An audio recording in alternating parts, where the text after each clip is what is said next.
ఒక గంట పాటు మనం రెస్ట్ చేసుకుంటే డబుల్ సైజ్ అవుతుంది. అప్పుడు మనం చపాతీలాగా రోల్ చేసుకోవాలి. చూడండి రెడీ అయిపోయింది. మనం కలుపుతున్న కొద్దీ మనకి అంటుకుంటూ ఉంటుంది, ఏం పర్వాలేదు.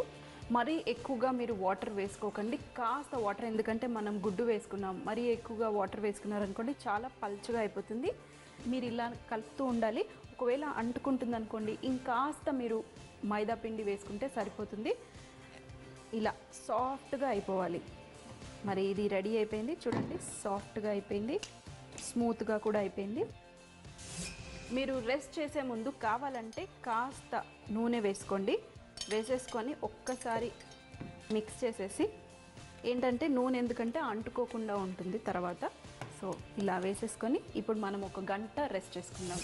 చూడండి మన పిండి అదేనండి, డోనట్ పిండి రెడీ అయిపోయింది. డబుల్ సైజ్ రెడీగా అయిపోయింది. మరి ఇలాంటివన్నీ మార్నింగ్ అంటే కష్టం కదా. సో ఈవినింగే మీరు కావాలంటే నానబెట్టేసి, అంటే తడిపి పెట్టేసుకోవచ్చు. రెస్ట్ అయినా పర్వాలేదు. మీరు ముందు రోజు తడిపి పెట్టుకున్నా ఏం ప్రాబ్లం లేదు. నెక్స్ట్ డే మీరు తీసేసి మంచిగా రోల్ చేసేసి, ఇప్పుడు నేను ఎలా రోల్ చేస్తానో అలా చేయాలి. సో మరి ఈ పిండిని ఇప్పుడు మనం మెల్లిగా తీసేసి ఒక టేబుల్ మీద వేసుకొని ఒక్కసారి మిక్స్ చేద్దాం. నేను చిన్నగా చూపిస్తున్నాను, మీరు కావాలంటే పెద్దగా రోల్ చేసుకొని కట్ చేసుకోవచ్చు.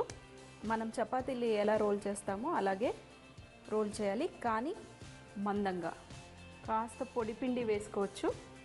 చూడండి ఎంత మందంగా ఉంది, ఇంత సరిపోతుంది. అతుక్కోకుండా ఉండాలంటే మీరు ఇలా పొడిపిండి వేసుకోండి. ఇప్పుడు మనం డోనట్ షేప్ ఎలా వస్తుంది, ఇలా రౌండ్గా కాదు కదా, చక్కగా కట్ చేస్తారు. సో మీ దగ్గర ఇలా కటర్ ఉంటే మీరు కటర్ యూజ్ చేయండి, లేదంటే ఏదన్నా మూత ఉన్నా కూడా మీరు మూత వాడుకోవచ్చు. ఇక్కడ నా దగ్గర కటర్ ఉంది. కటర్ తీసుకొని మీరు ఒకవేళ అంటుకుంటుంది అనుకోండి, ఈ కటర్ని కాస్త పొడిపిండిలో అద్దేసి కట్ చేస్తే అంటుకోకుండా ఉంటుంది. నేను చిన్నగా ఒకటే రోల్ చేశాను. ఇంట్లో అయితే పెద్ద షీట్ రోల్ చేసేసి చాలా ఎక్కువగా కట్ చేస్తూ ఉంటాం. సో మీకు చూపించడం కోసం ఒకటే చిన్నగా కట్ చేశాను. ఇప్పుడు మరి డోనట్ ఇలా పూరిలాగా ఉండదు కదా, మధ్యలో ఒక రంధ్రం ఉంటుంది. ఆ రంధ్రాన్ని ఎలా, ఒక చిన్న మూత తీసుకోండి. ఇదేమో పెద్ద మూత తీసుకోండి, మధ్యలోకి చిన్న మూత, మనకి బాటిల్ మూత ఉంటుంది కదా, వాటర్ బాటిల్ మూతలు ఉంటాయి కదా, ఆ మూత తీసుకొని మధ్యలో ఇలా కట్ చేయండి.